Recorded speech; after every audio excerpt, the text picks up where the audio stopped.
coming to you direct from the nerve center of the galaxy's greatest comic. This is the 2000 AD Thrillcast.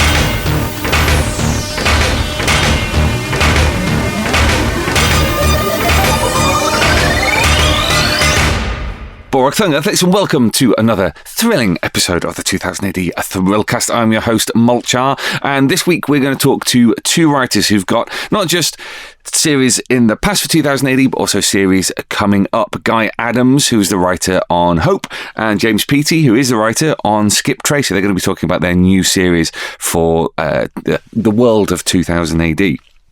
Before we crack on with that, however, I want to make sure that you are regularly checking out the news blog on 2000AD.com, where we've got loads of exciting announcements coming up in the next month. You may have seen the news about our free comic book day offering funny pages alongside the Core and Buster special. Now, anybody who remembers the humour comics of the 1970s and 80s should be delighted at the news that we are resurrecting a number of characters from the IPC titles, including Sweeney Toddler, including Frankie Stein.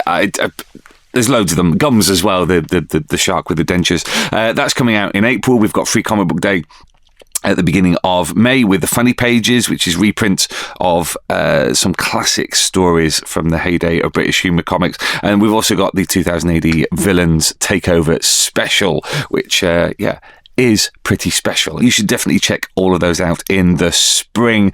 And if you like t-shirts, you definitely need to check out 2000AD.com's web shop, where we are spending the forthcoming 12 months releasing some brand new t-shirts. The Judge Dredd Any Questions t-shirt by Mick McMahon is now available. Faceache is now available, and we've got more coming up over the next month. So do check those out and get yourself a little slice of thrill power to wear across your chest.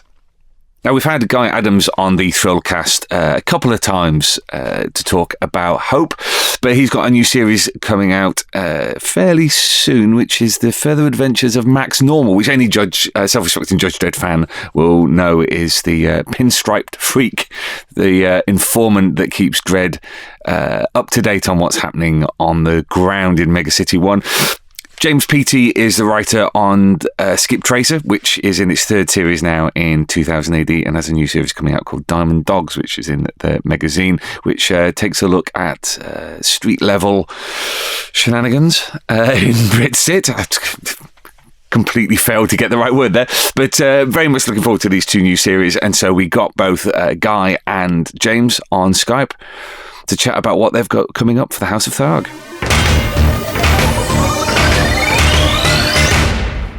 It's wonderful to welcome back to the podcast, as he's been on before, Guy Adams. Welcome, Guy. Hi there. Lovely to be here. Good. And first time on the 2000 AD Thrillcast, James Peaty. Virgin. Yes, thank you. Pleasure to be here. Excellent. So we're going to talk about series that are coming up, but first I wanted to just talk a little bit about the series that are ongoing or have been and gone. First off, James, I want to talk to you about Skip Tracer, which is sort of into its is it third story now? Yes, I think we're halfway through, I think, by the time we're talking. Yeah. Do you want to just, to those who haven't read it yet, do you want to tell us a little bit about Skip Tracer and how it came about? How it came about, right. Oh, well, Skip Tracer is it's a sort of, I guess, an action-adventure thriller. Follows a Skip Tracer, sort of bounty hunter, sort of. I'm trying to think how Matt and I described it. It was sort of like, at the beginning, it was a bit like the Rockford Files, but it's not. It's not like that at all.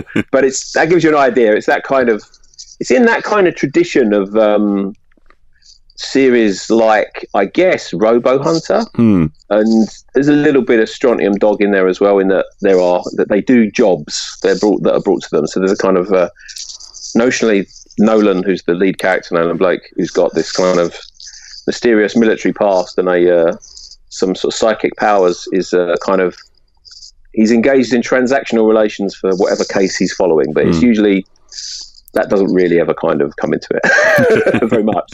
So it's kind of an action adventure thing, really, with that character. And we've set in the cube, this sort of, we described it the biggest sink estate in space.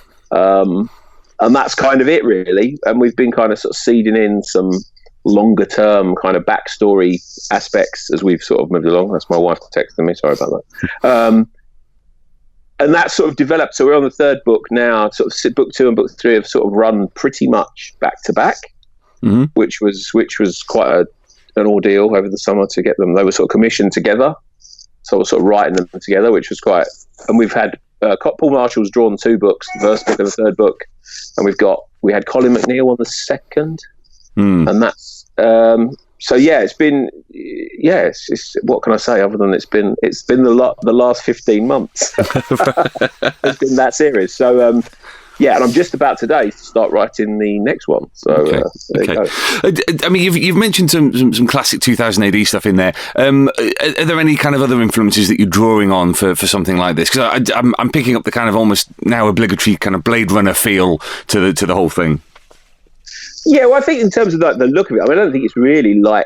I mean, it's it's like Blade Runner in that any kind of semi-futuristic kind of private eye thing kind of is a bit like Blade Runner. I guess there's an element of that, but it's like it's weird. Was talking about this with someone else recently. I think there's a lot of. I went back. I hadn't read it in years. I looked back at Hitman. The Ennis and McRae series, and I can see there's an element of that in there as well. A little bit of Give Me Liberty as well. So those were sort of things that were sort of hanging around in the background. Maybe not directly 2000 AD influences, but certainly creators who, are quite, widely associated with 2000 AD. So definitely, I think in that kind of feel to it, it was definitely that. There's things like, you can see a bit of Rogue Trooper in there because there's a bit of outer space war lurking in the background, which we've sort of hinted at but not really picked up on so far. But I think we might play that note a little bit more as we move forward. So that really, I mean, those kinds of books as well. I mean, I would say really the influences, I would say, are really primarily comic book influences actually on this. That's definitely what we were talking about when it was first kind of commissioned. I spoke to Matt at a convention, the only time I've ever met Matt, which was for about 3 minutes, was an idea of that type of character, sort of, that's kind of at the centre of it, I think Nicola Dante was mentioned as well, even though it's nothing like Nicola Dante. Was that kind of lead character, if you know what I mean? Yeah. Was the intention that this would run for several series, or has it been kind of as things have moved along, Matt's gone, I'd like another series? Yeah, I mean, when we did it, which was sort of like end of 2017, I think it was commissioned. It was one story, and then I sort of sounded him out about a second one. Did he want to do that? And he said yes. And then he sort of dropped on me, I'd like to commission sort of the second and third sort of together, if you can do that. So then it kind of became a bit more, you're thinking about it in slightly larger terms. And we had a chat the other day about what we do moving forward, but it's always been very organic. So I wrote the first one thinking, well, if it never comes back, it never comes back. And each book is very much self-contained, but I'd say now we're starting to kind of lay some longer term seeds and foundations for what we do. I've got the next few kind of, we've talked about that. So there's a kind of direction that it's moving in. Okay. And you've done a lot of work on Doctor Who comics for Titan. Was it different coming to do a weekly serialized story after doing kind of monthly comics? Yeah, it's very different. I think when you're writing an ongoing, I mean, the stuff I've done for Titan or Doctor Who, they've all been pretty much done and dusted in a single issue. Even the miniseries that came out end of last year, they were self-contained stories. I mean, this is much more like when I did Supergirl for DC. quite a long time ago, about 2011. That was very much, you were thrown into the sort of schedule, and you had to make sure the book came out. So in some respects, this is more like that, but much, much harder because the format of 2000 AD is so unforgiving. The 5-page increments. I mean, even if you compare it to writing for the magazine, when you're writing in sort of 8-page chunks, that feels very, very different. That's different again, and less kind of pressure. The 2000 AD, I think it really finds you out, whether you can do it, like in terms of getting it in on time, but also how you then kind of build that over the course of a series. Certainly, I think it's the weekly format is one side. The size of the episodes is the key thing, actually. I think that's the biggest change. I mean, that you have to adjust to. And it did. I'd done a few things before I wrote this. I'd done a few Future Shocks. I'd done a thriller as well, and that kind of was. You get used to writing to that. But when you're still kind of building something that's got to play out over like 9 or 10 parts, then yeah, that's different. You kind of have to sort of just adjusting to the pace, really. Although writing an ongoing series in lots of ways is easier than writing something that's much shorter. So a Future Shock is very hard. Yeah. Well, as attested by many people. Yeah. So with Skip Tracer, do you have an endpoint in mind, or is it a bit more open than that? I've got an endpoint in mind. I'm not sure. The Farg's got to agree to that, hasn't it? So there are certain big. I've talked about the next kind of the big kind of point that we want to take it to. I think in the kind of the medium term, I've got an idea about how I'd like it to develop, but it's like anything; it kind of changes. You don't want to be locked into that. I've got an idea about how it kind of finally resolves, but again, it's all in the telling, so a lot of it will change. There's a shape to it. I kind of know where I want to take it, but things can change. This is as we know from the history of the comic as well. Absolutely. I want to talk a little bit about creating new characters, new stories, but we'll just move on to Guy for a moment, because obviously we've talked about Hope on the podcast before. I just wanted to sort of get an update on future plans for the series, because if we've had the collection of the first story come out, which was very well received. What's next for the series? Well, the second series is written, which is different enough, I hope, to the first one that it's has moved on a little bit. And at the moment, Jimmy's drawing it. He's conjuring his special Hope ink from the nether levels of hell, or Birmingham. I'm not. It's around. He's a Midland. He's around that area, Tipton. So I don't know what occult process needs to happen for him to get the pages done. But that's what he's up to at the moment. Right. Well, I mean, Alistair Crowley was from Hastings, so you never know where the Dark Lord will find his servants. Well, no, I famously made it so that no one else could leave Hastings, which is quite cruel. Except my partner kind of almost did. So, but it's So yeah, I mean that's ongoing, and there are plans for further stories. I got very excited. It's like James says, you're never quite sure where you're going to go with something, but whenever I've written stuff for 2000 AD, I'm always got an eye on the fact that it might go down well, and therefore it should continue and keep flourishing. You always got to make sure you've got enough space to keep expanding and building. So yeah, Hope's got legs as long as Jimmy's got fingers. That's the title. Yeah.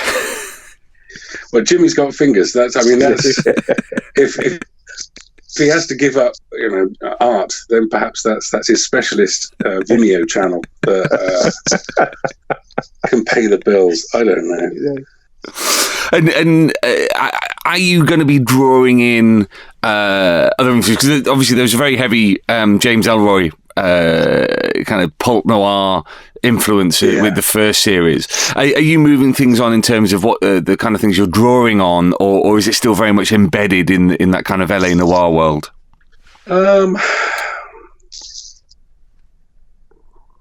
I'm adding different flavors. It is still very much that. I mean, the second book is brings a lot of the war elements that were just kind of skirted around in the first series. We see a bit more of the war in the second one because it has a bearing on the current case. And if the first one was very Hollywood led, this one's actually more of a gangster picture, I suppose. But it still has that same aesthetic. I can't keep Jimmy away from the sight of light passing through Venetian blinds, wilting pot plants, and shadows of banisters on walls. He loves his noir, as do I. So, I mean, it's always going to have that feel to it. It's always going to be, it's going to smell of whiskey, sweat, and smoke. I mean, this kind of leads me on to what I said I was going to ask about, which is about crafting new stories and new characters for 2000 AD, because I've been doing the 2000 AD ABC videos for several years now, and we're looking to restart them by focusing on stories that we've missed, but there's just so many. This could go for years and years and years. So we've not had a shortage of stories.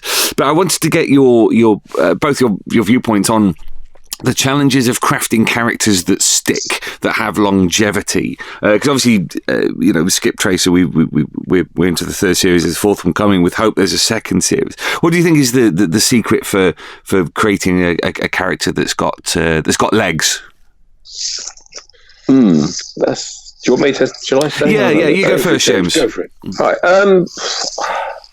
I think a lot of it's to do with the world they inhabit. I think you've got to also. I think the lead character's got to have. I don't think you can show all your hand in the first story. I think you've got to kind of leave space there. Let them be very proactive in that first story. I think this is just from my own kind of experience with it, but I think leaving the space for you then to fill in the gaps, but not even just that really. I mean, I think when you're thinking about it at the start, you want to kind of come up with a world, a sort of milieu, a precinct, or whatever it is, that you just think that's got space. So when I did Skip Tracer, the key thing that locked it into place was the cube. And it's like that you can go, how big is it on the inside? Well, it's as big as you really need it to be. So you can have lots of different things that you can kind of work within, but that's sort of set up right at the start. And then that sits within a broader kind of universe. And we've sort of mentioned things so that you can then start to pull in that, and then you can sort of pull in your character's past. I just think I think it's you've got to kind of have an organic kind of shape to the world that you build. If you write a thriller or something like that, then really everything it fits in within. It's just literally the plot that you're telling, the story that you're telling. I mean, not just the plot, but you're by nature creating a much more kind of restricted frame. I don't know if that makes sense, but I think with when you're creating a series, you want to try and give as much. Don't limit yourself, I think, is really the thing. I mean, I don't know. You've gone through on the A to Z and the ABC of the series. That in how many series has 2000 AD published? That have come back. I couldn't tell you, to be honest with you, but that says keep you busy for years. Yeah. But the ones that come back and have come back, look, for several books. I mean, actually, there's one I was thinking of when you think about, like, take a series like Nemesis. That's something that grew very organically, and yet and certainly maybe I don't know, you could have prefer sort of parts of it. But if you look at, say, those first 6 books of Nemesis, you can see it kind of growing on the page, can't you? And yet it still kind of ties right back to what they did right in those early strips. I think it's like you say, though, if it's character and world, then that's just a rolling ball of story. If you're creating a story that's about story, if it's about the structure of a beginning, middle, and end, that all the parts hinge on one another to complete the math sum of that story, then it's a single unit. Whereas the likes of Pat Mills with Nemesis, he knew to just come up with a wonderful world, a wonderful character, call the series after the character, which I love that's one of his main advice. And you're proving him wrong, James. You're proving him wrong. But, well, kind of not, I suppose. I think it's not. He opens his shirt and there's an ST in the middle. Yeah, fair do. But you're crafting a space to play in, and I don't think you can ever predict whether something will be successful. I don't think you can predict whether other people will like. We've all, I'm sure, written stuff over the years that we've gone, I'm pleased with that. For once, I'm actually quite happy with that one. I don't know about you, James, but I'm a typical writer that tuts at myself more often than I smile. But, you sort of think, I've got something there, and then everyone hates it. Or vice versa, you think that really wasn't me on form there. I don't think I've done a very good job. And then that's the one that becomes popular. You can't second guess audience too much, I don't think. No, I think that's true. Yes, you just have to hope that if you're building a character in a world that you're happy to spend time with that character or set of characters, and you're happy to stay in that world, then other people might be willing to join you. And I don't think you can pick the tone of 2000 AD easily. I was talking to Abnett, the Abnett droid, the other day. We were talking about the flavour of 2000 AD and how, like any anthology, as soon as you try and go, that's what 2000 AD feels like, you're actually probably doing the wrong thing. Because an anthology does need to have a mixture of tones and flavours and stories. So it's almost a case of trying to think what 2000 AD is and then do something that's not that, because and also something that benefit the anthology. But also something that is your kind of version of that as well. I think that's the key thing. You look at Hope. I think Hope's very much, that's what comes through. There's a very strong voice, but it is, and you think, that is a 2000 AD strip, but it isn't really a one I've seen before. No, it's very us, and luckily, we both have 2000 AD baked into us, and so therefore that's not necessarily a contradiction. But I know what you mean. So let's move on to things that are coming up. Because Guy, you're well, resurrecting is the wrong word because he never went anywhere. But you're bringing back the dapper informant Max Normal from the pages of Judge Dredd. You want to tell us a little bit about the strip and why you've chosen to bring him out the shadows and the Shuggy hole? Well, I think people that have read my stuff will probably not be surprised to know that there's a period of 2018, that sort of early 80s to sort of late 80s, just being nostalgic, that I'm particularly plugged into that world of Judge Dredd. I like the absurd megacity. And Max Normal was always just a very dear character to me, and also to Ben Wilshire. And so the two of us, a few years back, were talking about we should do something with Max Normal. And we pitched to the Noble Thug the idea of doing a one-off, which we did for one of the specials, one of the Christmas issues. I forget which one. I apologise, but it was just a fun idea to sort of dip our toes in that more humorous and yet satirical and just playful area of Megacity. And it riffed very much off the first Max Normal story, and I created a new character. We created a new character for it, Vito. A monkey, a talking monkey, of course, because that's normal in Megacity, because monkeys are gangsters and it's all just lovely. And we did this sort of 10-page thing, and that was marvellous. And then it kind of hung there, and Matt mentioned a couple of times, would I be interested in doing it as a series? And it's a case of, the fun thing about Max is that it was a character that would turn up for a few pages in an annual or in a special, or no one ever kind of thought about Max as a character for long form storytelling, because if you're not careful, it could easily be one note in Pinstripe. You know, that there's quite broad character beats to a Max Normal. And so if you're doing it as a series, you have to find a bit more, you have to find more layers, you have to find more character. And so it's kind of tapping into that was what made the decision as to whether it can work as a series or not. Hopefully, myself and Dan Cornwell this time round have done that. It's still got that sort of fun that you would expect with Max, but it's also got a seriousness that I think will surprise some people. There's a mixture of tones to it. So we'll see. It's one of the things that is most striking about the character is the distinct voice that he's always had, that Alan Grant and John Wagner gave to him. How much is that a challenge, and how much is it a gift? It's. I mean, to be honest, it is a challenge, and I've cheated slightly because there's. Well, I've actually, if anything, I've made it more difficult for myself. A bit stupid like that, but there is a feeling in those early Max stories that he's speaking very much in a I've talked kind of blaxploitation way, and obviously the fun at the time was this pinstripe boring businessman talking as if he was kind of in a Shaft movie. There was elements of that anyway. And I very much try to push it more towards that sort of jazz, jive, a sort of a more Tom Waitsy kind of rhythmic, I forget, there's a proper brilliant name for it, but I'm a writer, so we have to look those things up before we say it. I have no idea, I can't recall the word for it.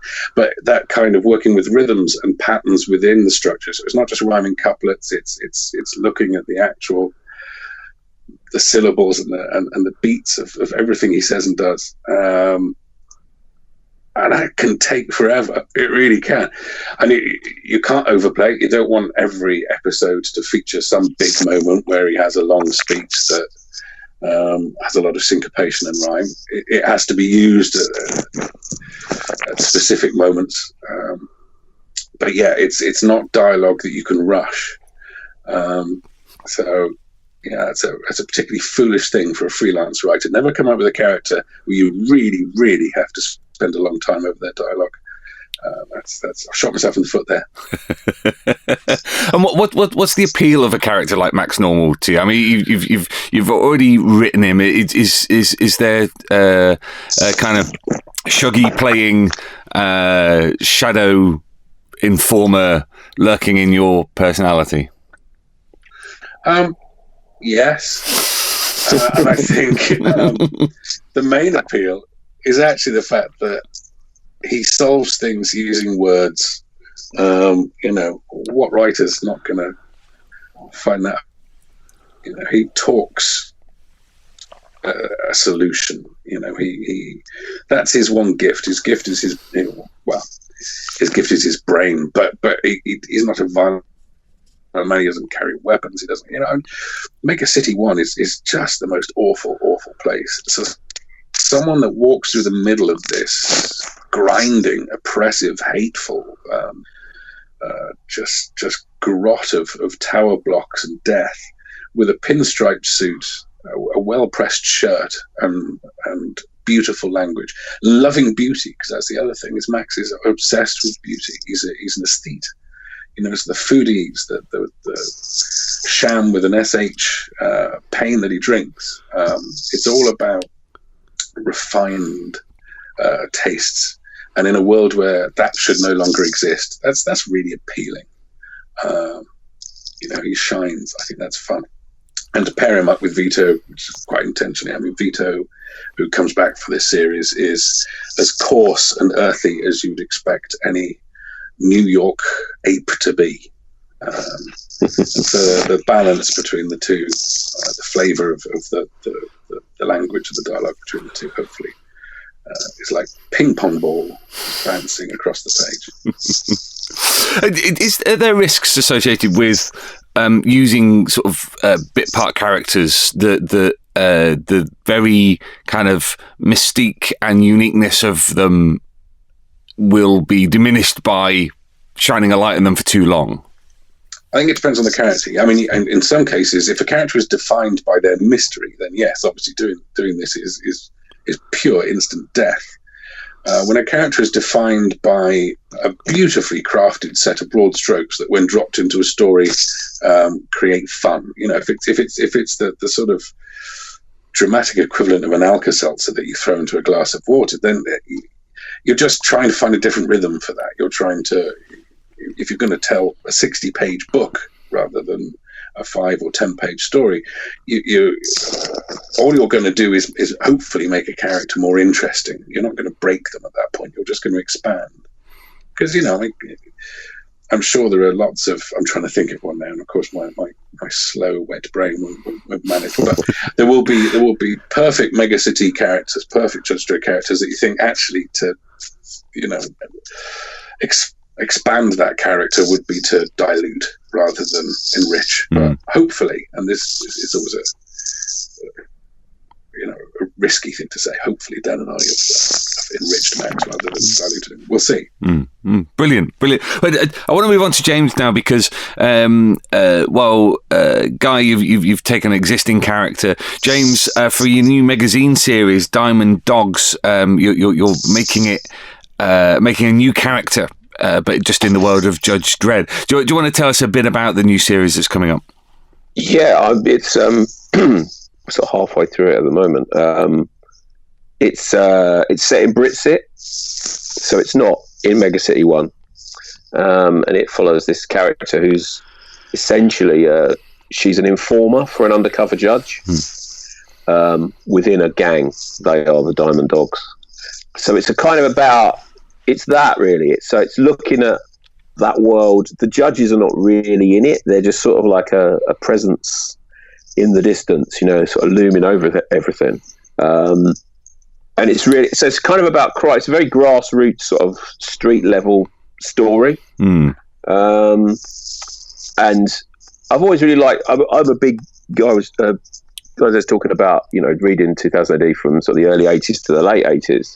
I sort of jumped on when I was a bit older, probably about 13, 14, in the late 80s. I think it was about 88 when I started reading 2000 AD. It's like Prog 650. I think, isn't that the Dead Man and Necropolis are starting in that one? I'm pretty sure that's what it was. So it's right about that time. And then obviously I was still reading it when the magazine launched. So I've always really gravitated towards the stuff like America and the stuff that John was doing in the magazine. Then that's kind of the Dredd that I really kind of feel sort of quite closely associated to. And obviously at that point they kind of expanded Britsit with things like Armitage. So I've always sort of had that in the back of my mind, that I thought if I was going to do something Dredd related, that I'd quite like to sort of do that in that sort of milieu, and then sort of finding something that kind of wasn't in there. Obviously, you've got it's the John and Leah's Storm Warning, isn't it? Is the series at the moment that's in there. That's the kind of, I guess, the other Britsit thing. So to do something that's kind of a, you know, complete opposite of that, something very, very different. But that really, I mean, you've got a lot of virgin territory when you're doing that. It's not as well mined, I don't think, as Megacity 1. So there are obviously elements of it that kind of play in there. So it doesn't really feel like you're writing in Dredd's world, if that makes sense, because he's not going to turn up at any point, and none of the kind of other characters. And the sort of the Brit judges are kind of, they're still, despite all these series that we've had, a little bit more maybe amorphous than the Megacity 1 judges. So yeah, I don't know. It's. I think we might kind of deal with the judges a bit more if we do more with it. But this one's kind of very much on the fringes of the world. But going back to what you were saying about the thing, I mean, I always think of Dredd as being very much, the world itself is like a tragedy with jokes, rather than a comedy with, you know, extreme violence in it. It's always, that's how I've always kind of envisaged it. Probably because that's where I came in as a reader. So that's the type of stories that I sort of gravitate to in that world. I was talking to Rob Williams about this the other day, and he sort of nodded and sagely, and then probably thought the exact opposite. So, Wait, I mean, it's interesting that with Diamond Dogs, there is that flavour of what Rob was trying to do with Lowlife. Yes, I guess so. It is actually, and I guess when Rob did that kind of hadn't been done, had it, with Mega City 1 to that extent at that point. Yeah, I think one of the reasons why I wouldn't have done that in Mega City 1 is obviously because he's done that. And also as well, it's I don't know, I sort of feel the Brit-Sit thing, I don't know, I always felt quite drawn to. Maybe it is reading all of those kind of, that in those first sort of year or 2-3 years of the magazine, there was all of those strips, weren't there? There was Calhab Justice and was it Brit-Sit Brute and Armitage and all of them. So it was like, before you even get into all the kind of the broader world, but there was a lot of stuff that was there. So maybe that's obviously made an impression on me, back then. But it's and I just think the British judges look really cool as well with their sort of lion helmets. They look kind of, they look kind of daft but cool. But Brit-Sit, as you say, has always been quite a kind of nebulous concept because it's when people have explored it before, they've explored it in very specific ways. Some have traded off stereotypes about Britain, the way Britain presents itself. But you've got the kind of extremes. You've got Brendan McCarthy at one end, who did stuff with it was the Atlantis story in Judge Dredd, which I absolutely adored.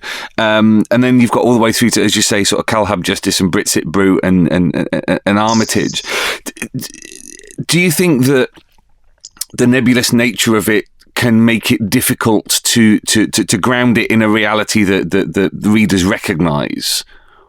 I think you can do. I think there is a danger. Maybe historically there's been a danger in the past where you just play it as, it just becomes a kind of music hall review, doesn't it? That's not what we're doing in this, I have to say. We're sort of doing the opposite. I mean, I really like what John and Leah have done in their strip. I think that's got a sort of edge to it as well. The thing with this, obviously there's gags, but you're thinking about things like with this Clockwork Orange. That was a sort of big sort of note when we were sort of starting to do it. Sort of the Blitz Club, sort of all that, the sort of early New Romantics, like for the way the gangs would look and dress.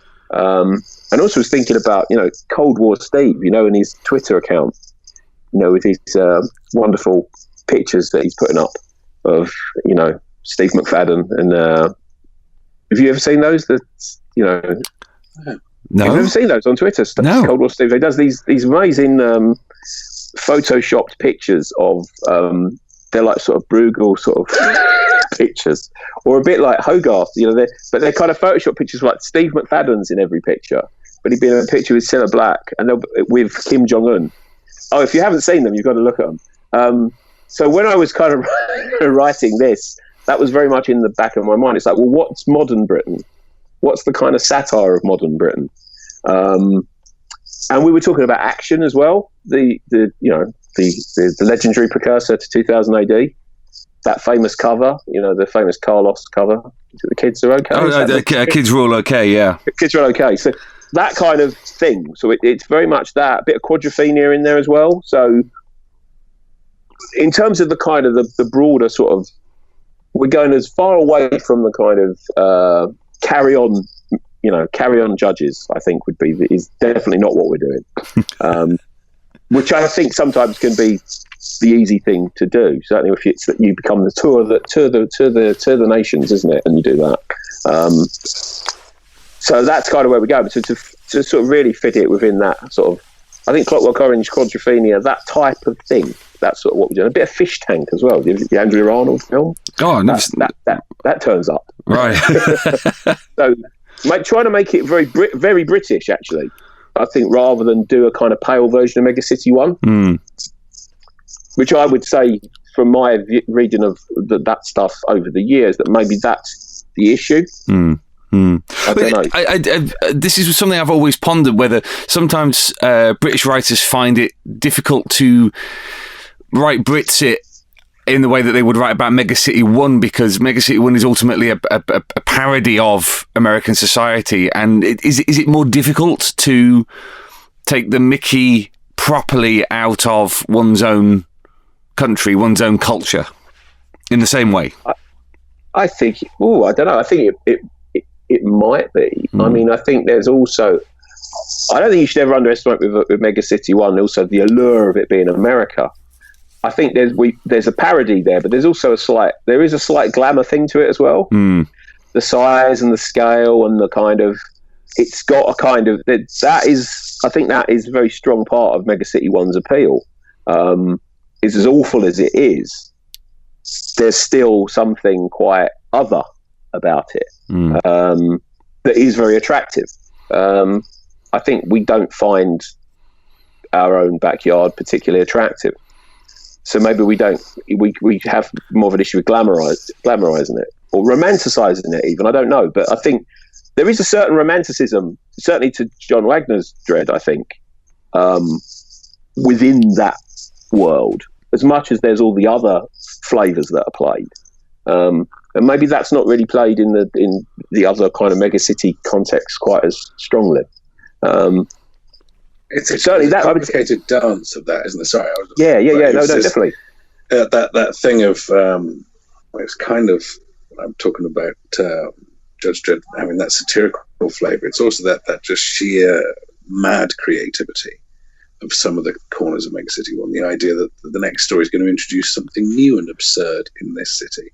And as you say, you're playing a very complex dance between describing this apocalyptic hellhole that is also alluring, because week after week after week there is something suitably absurd where we can find, if not beauty, at least a grotesque allure in the smokatariums or the Otto Sump or these Otto Sump's a brilliant example of it. You're putting ugliness right up front and center and still saying, isn't it fun to look? And I think that's the key to really successful Dredd.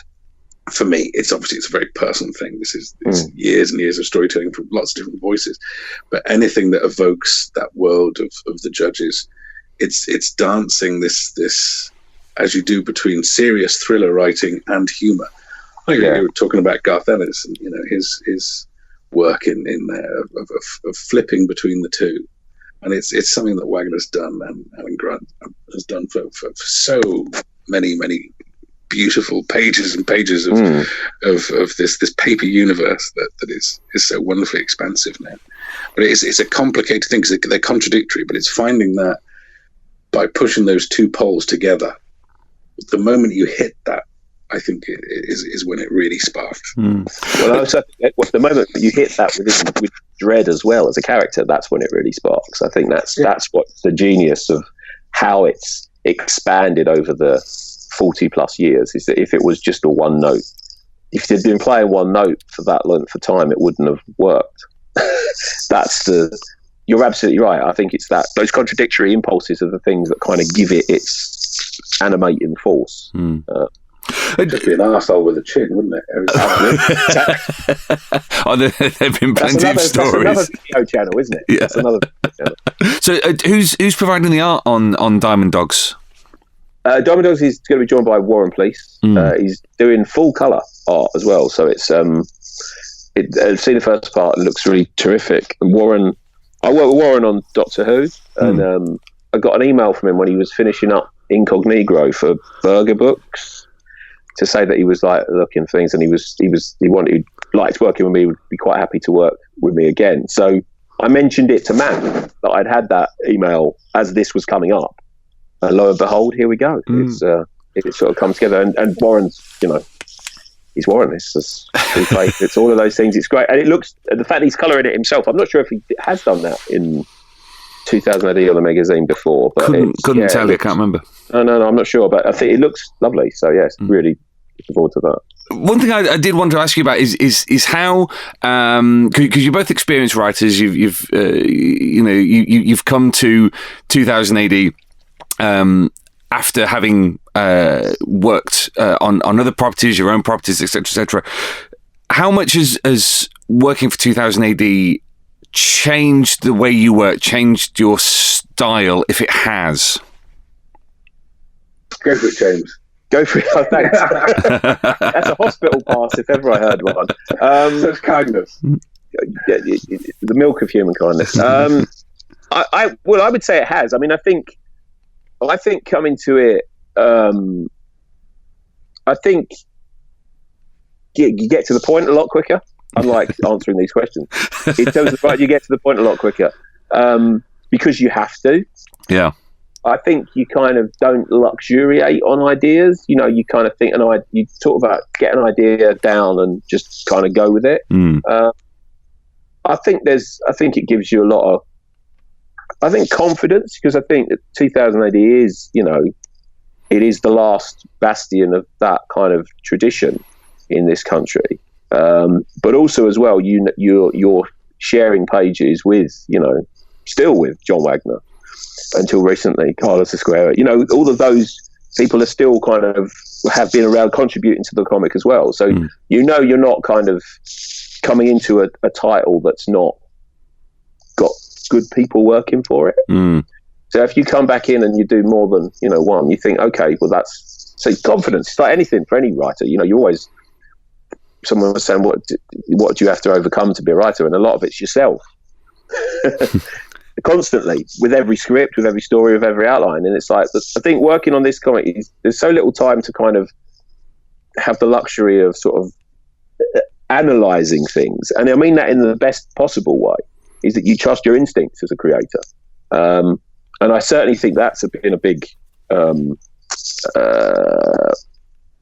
certainly, yeah, that's been a big influence, and I think pacing. I think you in this format, you've got to get the pacing right. If you don't get the pacing right, the stories don't really work. In my experience, anyway. Over to you, Guy. Well, I was thinking about the pacing because you were talking about near the start the 5-page structure, and it's a fascinating structure at the point where that becomes second nature. And then you've just gone to the magazine where all of a sudden you're writing 8 pages, and that must be a bit like, you sprint and then suddenly find you stop puffing and then look up and go, oh, I'm not there. And max normal is 6 pages. And it's a really weird thing. I think pretty much everything I've done has been 5-page episodes. And all of a sudden you've got that 6th page, and it shouldn't make so much difference. Really shouldn't. If you think about it, just on a mathematical bit, it shouldn't, but it does. Rhythmically, it does. It's an extra 6th. It's because every time you turn a page, there should be a rhythmic thing that's occurring. There should be a structural change that's occurring when you turn that page, and for that to happen one more time within each significant unit of your story, that then has to build into 10 or 12 units of story to create this one book. That needs to feel dense and rich and episodic and also brief. A 60-page book, it's nothing really.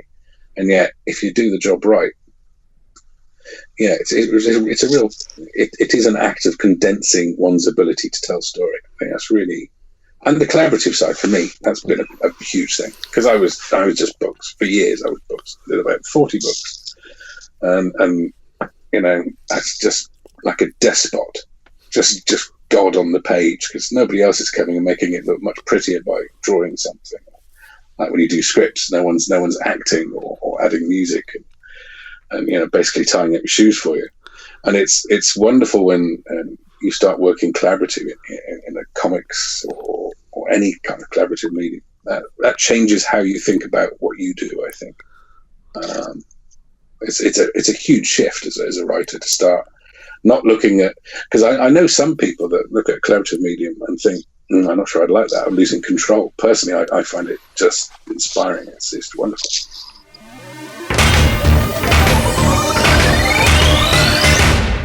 Well, thank you, as always, to James and to Guy for talking about what they've been doing and what they've got coming up for 2000 AD and the magazine. A fascinating little chat, and hope you've enjoyed it. Join us in 2 weeks' time when we're going to be bringing you more from the House of Tharg with another thrill-powered episode of the 2000 AD Thrillcast. Splendid Verth Frig, Earthlets.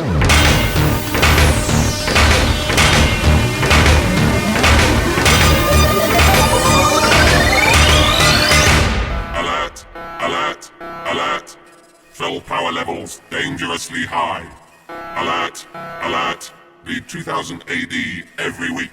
Ask your comic book store or newsagent now. Subscribe to the galaxy's greatest comic at 2000ADonline.com. Subscribe digitally on our apps for Apple, Android, and Windows 10. And download DRM free copies from 2000ADonline.com. Alert! Alert! Stand by for urgent updates. Search for 2000 AD on Twitter and Facebook. Watch the latest videos at youtube.com/2000 AD online. And follow on Instagram at Insta2000 AD. Program complete. Shutting down.